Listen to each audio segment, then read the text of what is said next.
Today's episode of Market Talk is brought to you by GrowMark FS. Keeping up on the latest in ag is a challenge to say the least, but there are experts nearby ready to help. You'll find them at your local FS. You can trust them to bring you customized agronomic, grain, and energy solutions born of the latest thinking. That's because FS specialists receive continuous training that keeps them current on the latest trends, practices, and technologies. So you get local expertise that's both exceptional and up to date. Visit fssystem.com to learn how FS is bringing you what's next. And good afternoon. Welcome into Market Talk here on this Wednesday, June 8th. Great to have you with us once again. Thanks for making us part of your day. I am your host, Jesse Allen. Find us online. MarketTalkAg.com is our home on the web. MarketTalkAg.com is where you could find us, all of our social media links, radio affiliates, and much more. Well, we had another interesting day in the market trade today. Soybeans, bean oil, the upside leaders, but a surge in the energy markets to discuss and a lot of factors to take a look at ahead of Friday's WASDE report. Here to go through it all with us, joining us today, our good friend Mike Zuzolo with Global Commodity Analytics. Mike, good afternoon to you, sir. Hope you're having a great Wednesday. Yes, having a great midweek here after another big rain, and guys north of us all the way into Nebraska have had some pretty rough weather this past week between the freeze a couple weeks ago and a couple nights in a row of hail. A lot of damage in Nebraska, southern Nebraska, from essentially York all the way down to the Kansas border. So something to watch out for in the upcoming reports, possibly as big an area that's hit. But we've been blessed here, Jesse. Thanks for having me.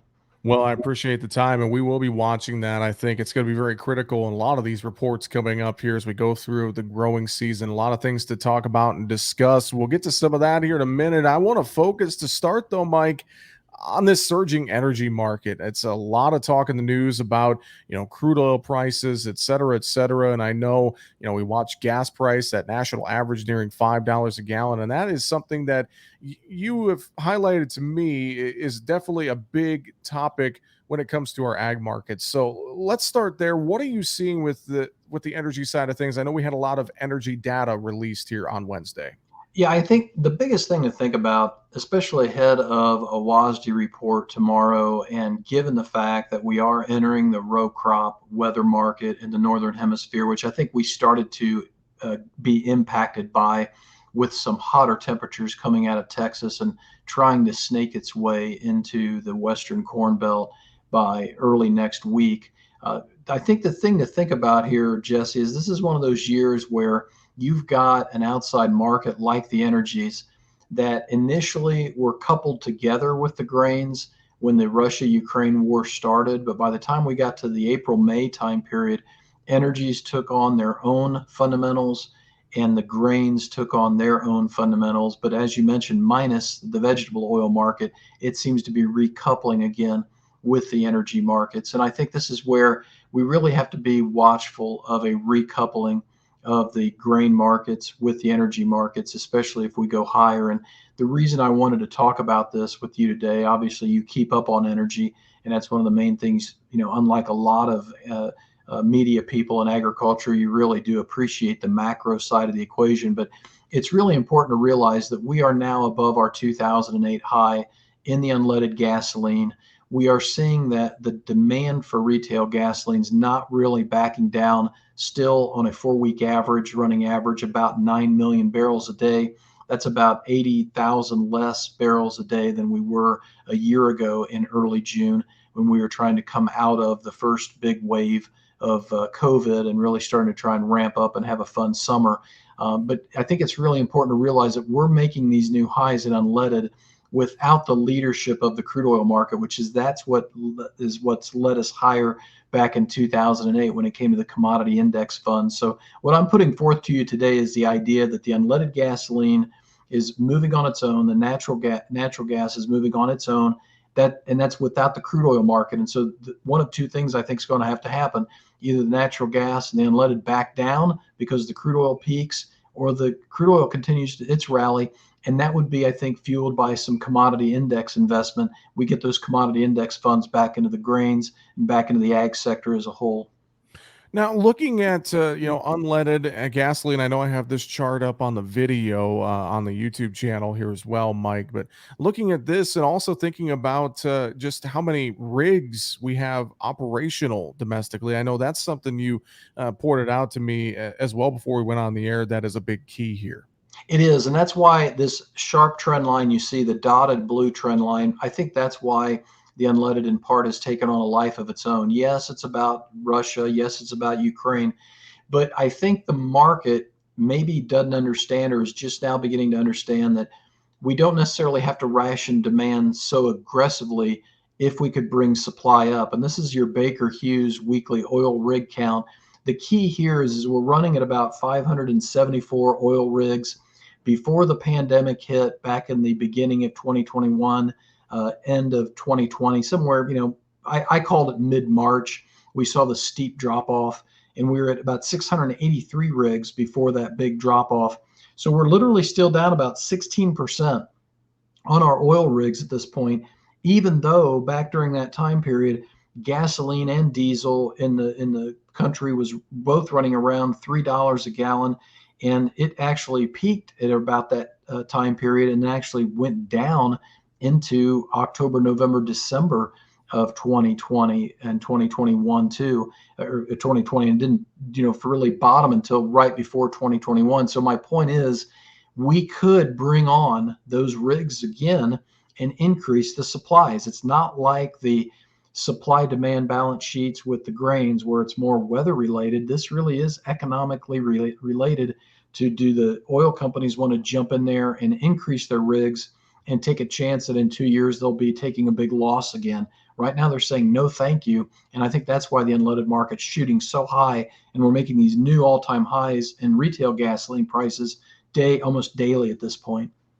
Now, Mike, as well, you mentioned natural gas a little bit ago. I want to talk about that too and how that works with this whole equation because obviously, with nat gas, we're talking our propane, and I think as well with a late planted corn crop in many cases, we're going to be doing a lot of drying this fall.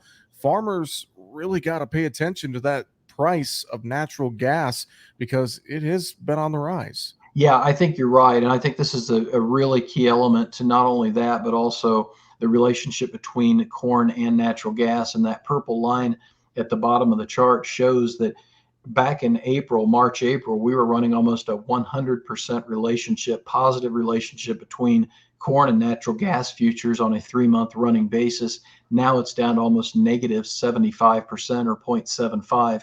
I might have misspoken earlier, Jesse. We have not taken out the 2008 high in natural gas. That's where the crude oil and the natural gas differ from unleaded. So forgive me for that. But I think this is a neat chart because it does show that we haven't gotten even close to the 2008 highs in natural gas at this point, and we're just now getting into the summer heating season or summer cooling season at this point. So I think those air conditioners running and those first summer heating bills, if we do turn hot based upon the forecasts, could really stoke some issues when it comes to the inflationary pressure hitting the consumer, who I think is already vulnerable from the high fuel prices when it comes to on-the-road diesel and when it comes to unleaded gasoline. But the key to this chart for me is that we are now up to and eating into the 2008 price levels after this past week's new highs.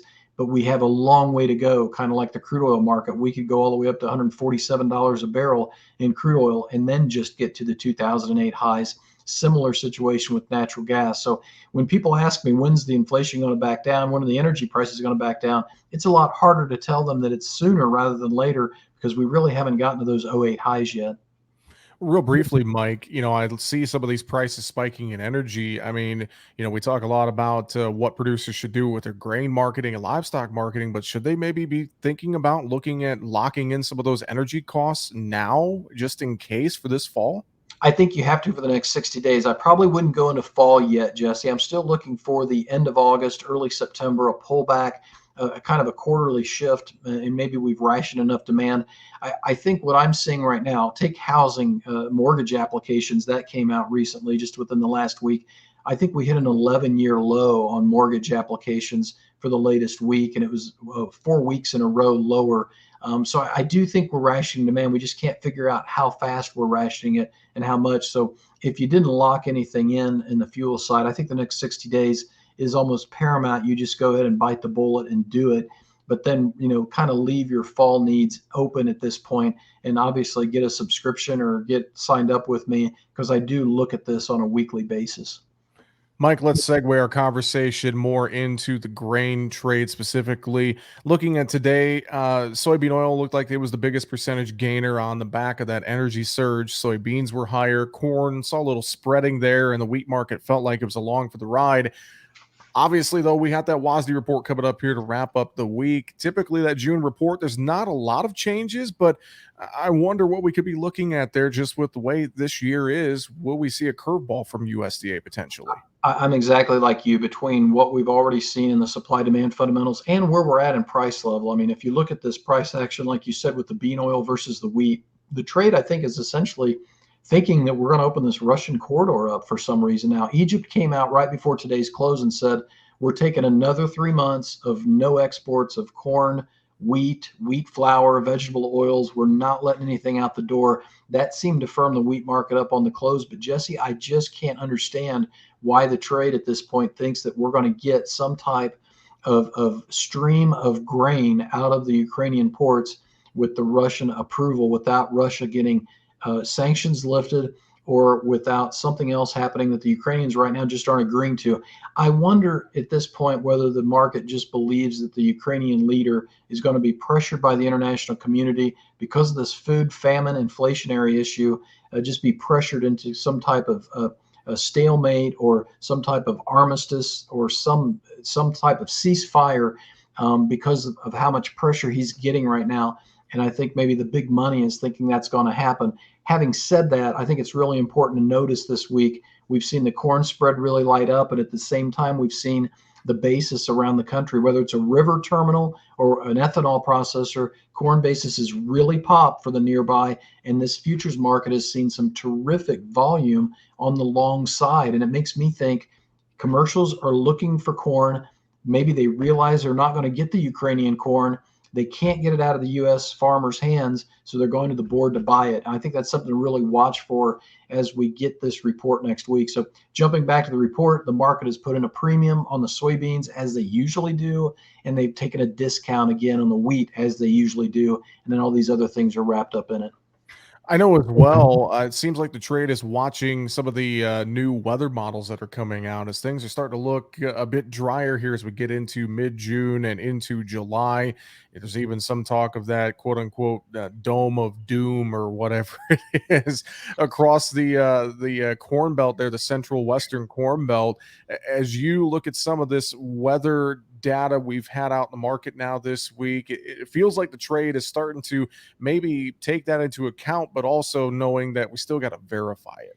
I think that's right. And it probably wouldn't have happened this early had we not had such a rough planting season. And obviously, what's going on with the world right now, with these energy prices, with what's going on with Russia and Ukraine. The models that I look at right now, I'm no meteorologist, but I've been following them many, many years. And the models I look at right now are a little bit in difference and uh, kind of contrary to one another after this weekend. And I think that maybe is bringing in some extra row crop buying just to be safe, because the models could remain hot. But one of the primary models is suggesting that after Monday, Tuesday of next week, we revert back to a cooler bias in the heart of the Corn Belt. If that would happen and we didn't get a USDA report that was really friendly, or the wheat didn't take over back over as the leadership to the upside, we might see some liquidation pressure that would be weather related, because those La Nina bulls, they jumped out last month, but they're willing to come back in if they see the need to. And maybe we got a little bit of that going as well. But I think the heart of this week's buying in the corn especially has really been the commercial side of the equation. I'd like to get confirmation of that. And what I continue to tell producers and subscribers and clients right now is that we made another new high in November beans today. We took out the previous high, and we're now eating into the 2008 highs at this point. We've got a while to go to get to the 2008 highs, but you've got a real premium in these beans. So if I had to look at this report, I'd have to think you have to feed the bull on the soybeans, probably have to feed the bear in the wheat. The corn's maybe set aside a little bit on its own. Let's talk livestock, Mike. Looking at cattle today, both fats and feeders. Whew, that board took off like a rocket there about midday. I know we've seen some fairly steady cash trades, some business start to pick up today.